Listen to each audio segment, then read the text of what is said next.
Welcome back to the Motorhome Matt podcast. I'm Keith Gooden. And I'm Motorhome Matt. And we're here to ask all your questions and give you all the info that you need about motorhoming. It's fantastic, isn't it, Matt? It's brilliant. Well, we're going to try. We're going to try and give you all the do info. more than try. Oh, right, we'll do our best. We will do more than try. Let's dive in, shall we, with a bit of news. Electric motorhomes. You've got a brand new project, haven't you? Oh, it's a secret. What do you say that for? Electric motorhomes. You know, electrification of motorhomes is... I've got so many questions around this. Mark asked us, how close are we to seeing motorhomes running on alternative energy sources like electric or hydrogen, so fuel cell? It's a great question, Mark. We're gonna see it soon for sure. By 2030, diesel combustion, it's not going to happen, is it? It's all electric. That's not very far away. They say that, but I don't see how it can happen, because with electric cars, what about the range? You can't get far in a car. How are you going to get far in a motorhome? No, I mean, they exist already. There are some campervans that have been built. So we'll explain what a campervan is in this episode, won't we? But they're smaller motorhomes, so they're lightweight and for two people, really. And some of them exist. VW have obviously brought out their new kind of T5 equivalent, you know, the people carrier, called the Buzz. 65 grand before you convert it was the last price I saw for one. I've got so many questions about this. Range, recharging, charging on a campsite, weight, you know, what they're going to weigh, what payload is one going to have after all the batteries are in it. And every juncture I have questions. And I'll be quite honest, I've asked them of lots of people, some far cleverer people than me, and frankly, no one has got the answer. I can't answer these questions, so we thought, right, blow it, let's go and buy one. So we have. What, you've bought an electric motorhome? No, we've bought an electric van. We're going to make our own. So we thought, right, let's go and get a van. So this is all top secret, Keith. Is it? Well, I won't tell anybody. We shouldn't be talking about this, yeah. So we have bought a van. It's arrived, and we are going to convert it. We're going to make it into a camper. It's going to pop roof. So like a VW type of van, and we're going to make our own camper van, and we're going to go off on holiday in it, see what happens. Sounds like a great idea, but I remember back 50 years or more when I was a milk boy in London, we used to have the milk float, and the whole thing with the milk float, it had racks and racks in there of the old lead acid batteries, and wouldn't go more than about 6 or 7 miles an hour. That was a restriction. Now we have lithium ion, but they're still heavy. So to get enough batteries in to go, say, 500 miles, you fill the whole thing up. And that's the problem we've got, isn't it? Yeah. And as you say, when you arrive, then how do you recharge it? I was in a famous motor suppliers the other day, and they're offering now that the government aren't giving grants for an electric charging point if you buy an electric car at home. They're offering to put one in for between £1,300 and £1,700. Our site's going to do that for, say, 20 or 30 different motorhomes. That's going to cost a lot of money. So, like you say, lots of questions to be answered. Loads of them. And you're going to answer them? Well, in your van.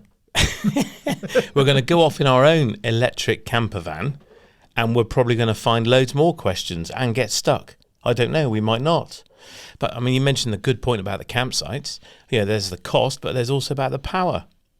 Yeah, we love going down to the Lizard Point. How are you going to get enough power down there to charge 10 cars towing a caravan? So they're big electric cars, by virtue of the fact they can tow a caravan. Or motorhomes. How's that going to work? No, you can plug a car into the mains, but it takes forever on 30 amps. But interesting, lots of holiday parks are experiencing holidaymakers now turning up in their Tesla or whatever and running a cable out the window of the static caravan to charge the car, and they're banning it. They're putting signs up saying no EV charging here. You know, that's dangerous. I mean, it could cause a fire, not to mention the fact they're drawing 13 amps, a huge amount of power, and putting the campsite under pressure. I mean, I've been on campsites where you literally push the toaster down and the whole road goes out.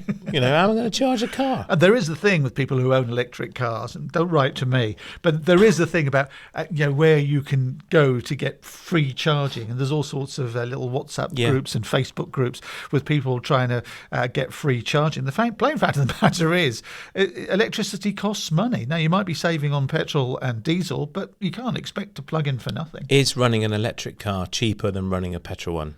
That's a question. Is it? at the moment? We'll see. I'm sure if you're listening and you've got the answer to that, you can help me, because honestly, I have so many questions about this, and you will, listening, I'm sure, as well. So our plan is, we are going yet to announce this. I can't believe you've lifted the lid on this one. Haven't said a thing. We've got this vehicle, and over the coming months, in the lead up to Christmas, it will be converted. We will announce it properly, and we will head off. Certainly throughout next year, it will be available to hire. And it's, at the moment, as far as I can see, going to be the first electric camper for hire in the UK. That's quite exciting, isn't it? It is very exciting. We're looking forward to that one. So keep us posted. We will keep you posted, that's for certain. We will.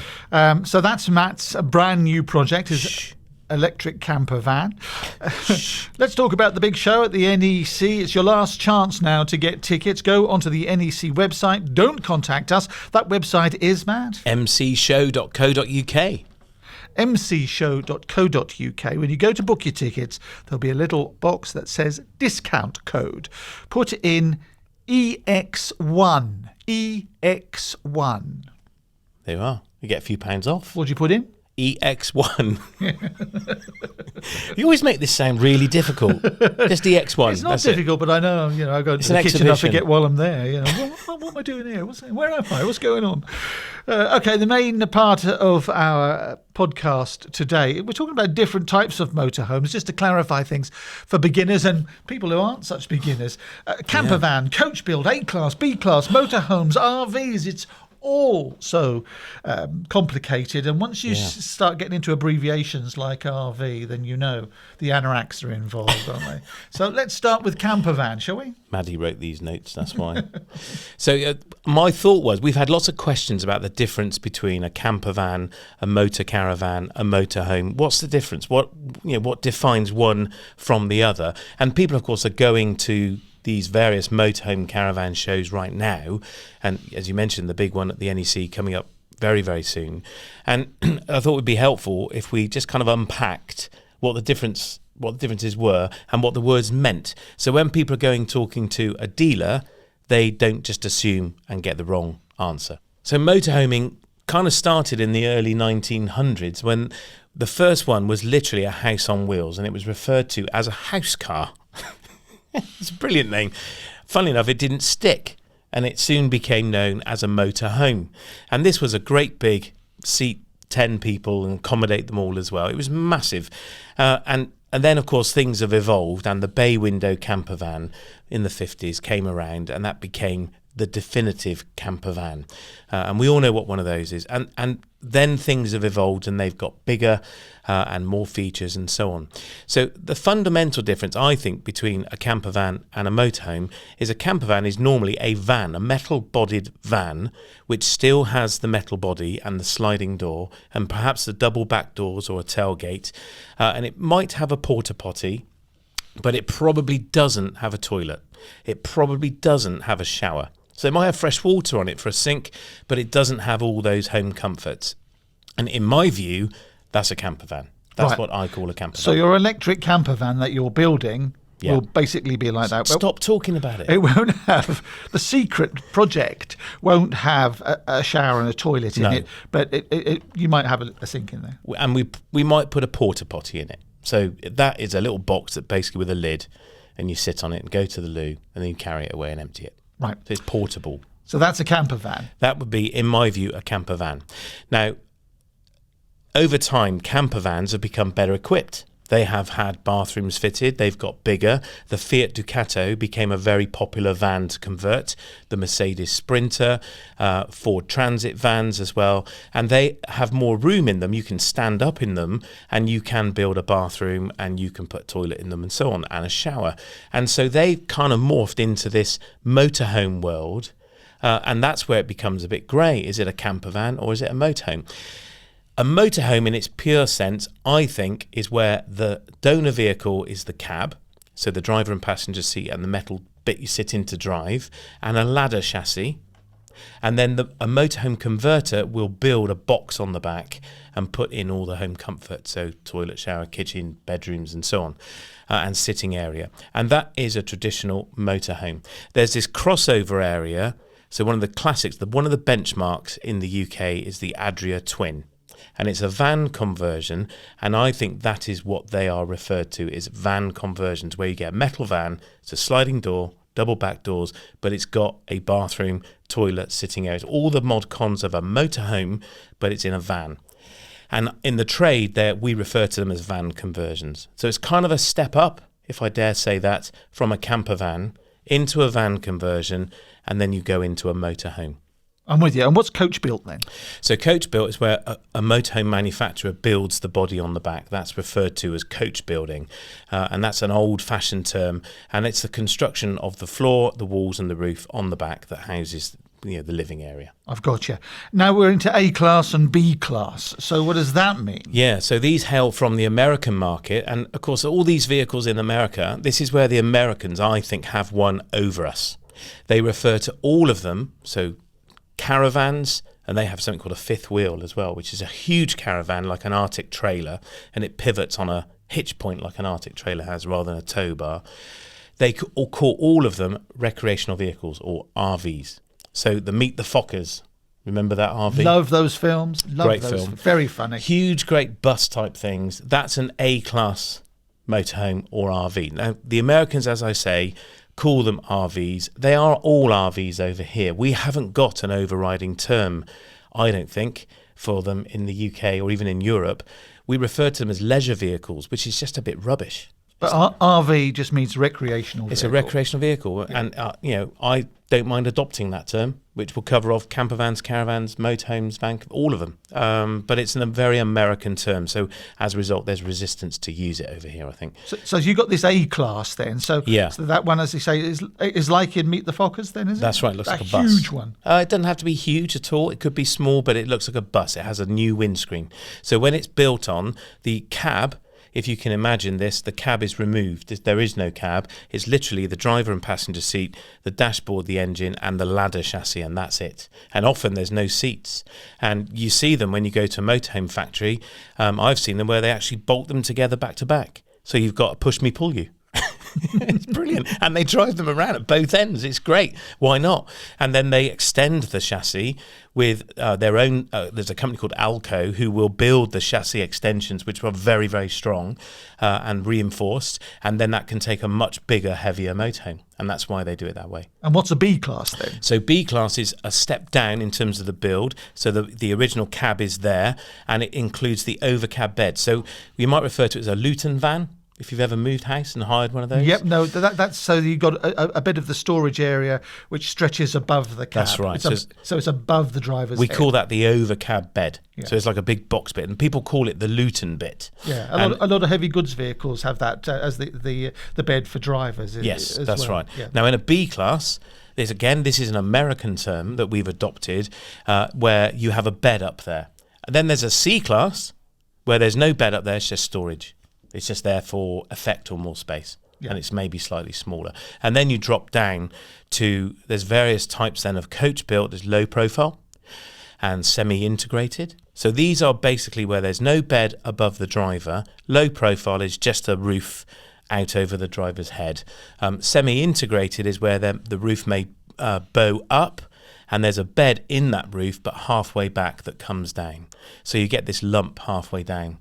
And that's become a very, very popular motorhome layout, that semi-integrated style where the bed literally disappears up into the roof. I remember going into a Leica, one of my favourite brands of motorhome, and I walked in, where's the drop-down bed? It was electronic, and they built it. It literally disappeared into the roof line. It was completely flush, and it completely disappeared. And they're Italian built. They're phenomenal, and they are. I'm unashamed to say. They are one of my favourite builds. But going back to the Adria Twin, that became the kind of benchmark by which all other van conversions were built. I believe so anyway. And we own one, so I'm biased. I will admit it. But they're a great van conversion. They're short, they're narrow. And the reason we have one is we love going to the corners of Cornwall. We want to go and explore Scotland some more, Southern Ireland, and they're great for almost going anywhere because they're short and narrow. Whereas a big coach-built motorhome is a different type of holiday. Where if we're going with the kids, they're brilliant fun, but heading off down a Cornish narrow lane can be a challenge in one of those. And on our list here, it says /motorhomes, but all of these are motorhomes, aren't they? They're all motorhomes, yes. But if you're going to a show and you're new to this and you walk on and say to a dealer, we want to buy a motorhome, they will probably think coach-built motorhome. So that's why I say understand the lingo. And if it's a van you're after, so you might want something like a Roma home. They're a tiny, almost converted on a car. So a very tiny van. They have pop roofs so you can stand up in the back, but they are literally go anywhere vehicles. Our friends have one, and I'm always take the mick out of them because I think they're hilarious. And they love it, and they go off to every corner of the country.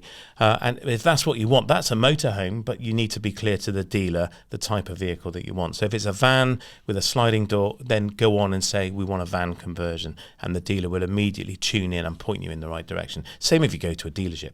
So we hope that's been some help for you at distinguishing the different sorts of vans and coach builts and A classes and B classes and RVs. It's certainly a help to me. If you're going to the show, we're going to see you there. We're going to be there. What stand are we on then, Matt? We're on stand 932, Hall 9, right in the entrance. You can't miss us. And look out for the posters for Motorhome Matt as well. We'll be making some podcasts and interviewing people. And we want to talk to you too. So please turn up. So people can come, can't they, Matt? And they can record themselves. How do they do that? There's a clue. Oh. If you're on YouTube, this is a prop from the stand. So we're getting ready building the stand.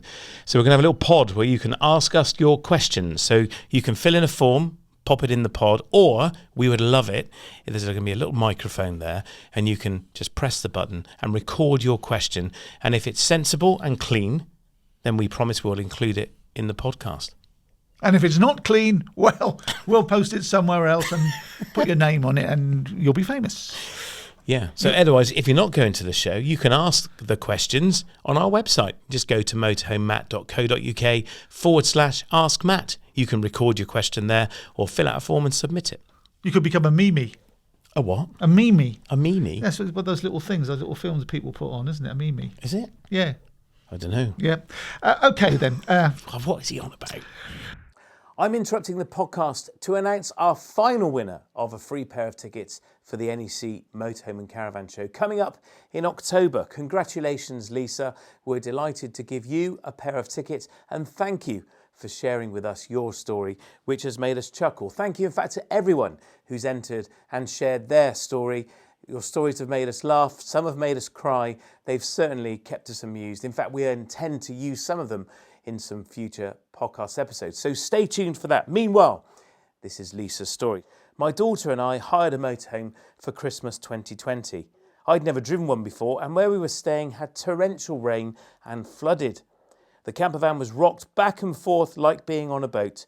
My daughter and dog were both sick as pigs all night, and the next day we were moved by the fire brigade. This was Christmas Day, due to cars floating down the road next to the campsite. Oh my goodness. We shared a box of biscuits and 2 pounds of cheese for Christmas dinner as our restaurant booking was cancelled. And then on Boxing Day, we were told we had to go home as Bojo had locked us all down again. Oh, what a disaster. We drove back to Bristol at just 40 miles per hour due to the high winds. And then the hire company from whom we'd hired tried to charge us for being late. You should have hired from us, Lisa. We wouldn't have done that. At the same time as all this, I had worn the same clothes for 3 days as I packed everything but my suitcase, which incidentally also had all the Christmas presents in. My daughter didn't talk to me for at least a week. Happy Christmas, it most certainly wasn't. And you know what they say about don't come knocking if the camper's rocking? Well, I can say so far the only person who knocks on my door was a fireman. And thank goodness for that. What a nightmare Christmas, Lisa.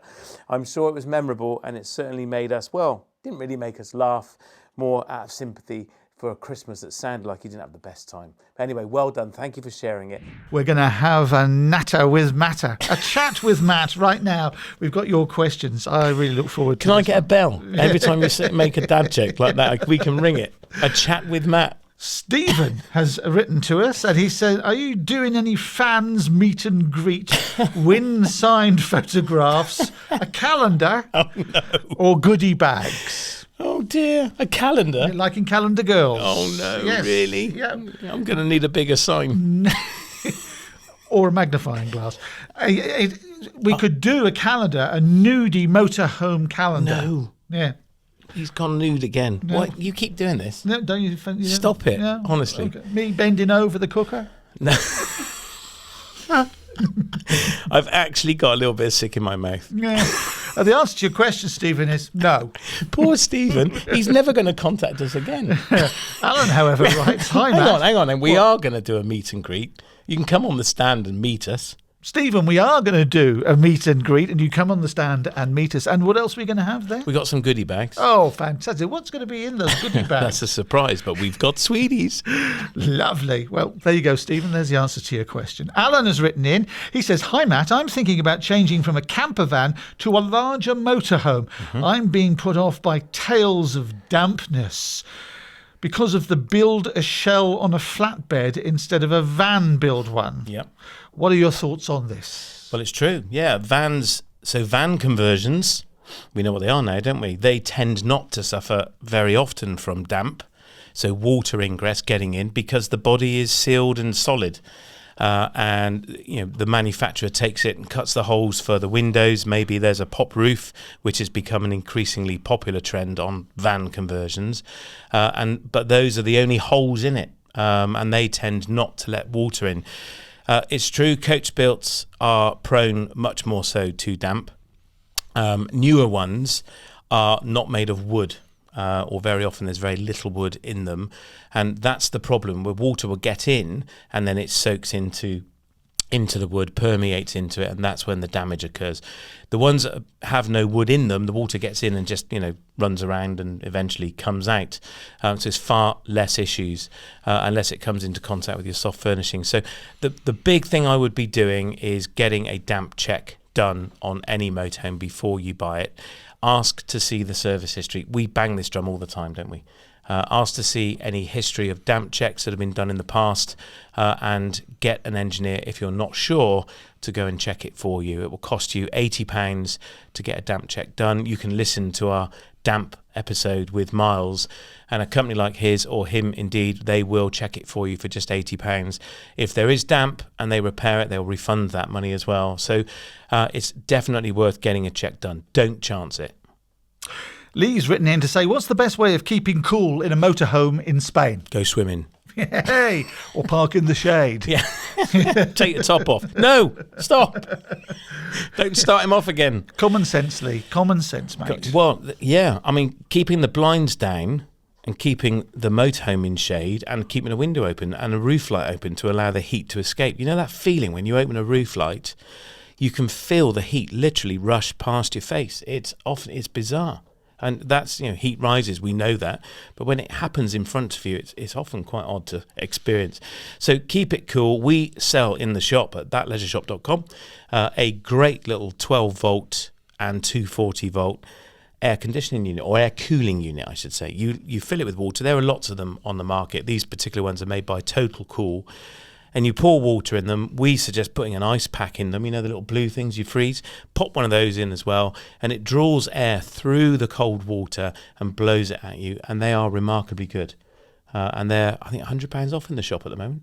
Cheap. Because you aren't, even with a larger motorhome, still talking about a relatively small area, aren't you, to cool? Yeah, we have one on in the shop in the summer, and it cools the whole shop area. The front area by the till is, it's 10 metres across and a few metres wide. It keeps it cool. It's incredible. Yep. So there you go, Lee. Park in the shade, go for a swim, or you can get one of these air conditioning units from Matt and the shop. Air cooling unit. Sorry, really important. Air cooling, not air conditioning. Air cooling just cools it. I guess you could buy an air conditioner, but that's going to draw a lot of power, isn't it? I would have thought so. I mean, air conditioner, you can buy them for the roofs. So you can fill one in your roof light, so you lose all the sunlight. There are units that you can cut a hole and fit it as well. There are units that will go in the roof light and sit further back, so you get the best of both worlds, or the best of both worlds, I should say. But they're quite power hungry. I've always found it ironic that the place you need an air conditioning unit like that, the campsite gives you hardly any power, so you can't use it. Right. Just ironic.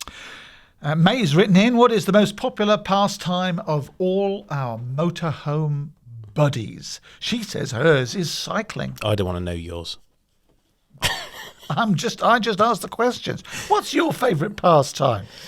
I would say, Jude would say, my other half, mine's working, hers is walking. That's generally what we do.